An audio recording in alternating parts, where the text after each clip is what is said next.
வணக்கம் நண்பர்களே, நான் உங்கள் துரை. இந்த பதிவு மத்திய அரசுக்கும் குறிப்பாக குடியரசுத் தலைவரின் கவனத்திற்குண்டான பதிவுங்க. நாடாளுமன்றத்தின் எதிர்க்கட்சி தலைவர் திரு ராகுல் காந்தி அவர்கள் பல வகையில் வாக்கு திருட்டு நடந்துள்ளது, அதற்கு மூல காரணமாக தேர்தல் ஆணையம் செயல்பட்டிருக்கிறது என்பதை பல வகையில் அவர் ஆதாரத்துடன் வெளியிட்டார்.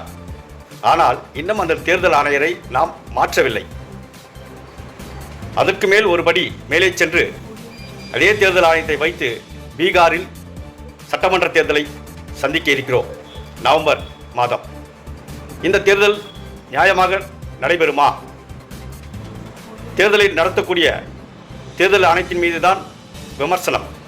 தேர்தல் ஆணையம்தான் வாக்கு திருட்டில் உறுதுணையாக இருந்திருக்கிறது என்று எதிர்க்கட்சியின் தலைவர் திரு ராகுல் காந்தி விமர்சனத்தை வைத்துள்ள நிலையில், அந்த தேர்தல் ஆணையரை மாற்றாமல் அதே தேர்தல் ஆணையர் தலைமையில் பீகாரில் சட்டமன்ற தேர்தல் நடைபெற்றால் அந்த சட்டமன்ற தேர்தலுடைய முடிவு நியாயமானதாக இருக்குமா என்பதுதான் மக்களின் மிகப்பெரிய கேள்வி. ஏன் இந்த தேர்தல் ஆணையரை மாற்றி புதிய தேர்தல் ஆணையர் அந்த குழுவின் மூலம் சட்டமன்ற தேர்தலை சந்திக்க முடிவு செய்யக்கூடாது என்பதுதான் மக்களின் எண்ணங்களும் எதிர்பார்ப்புகளும். நன்றி.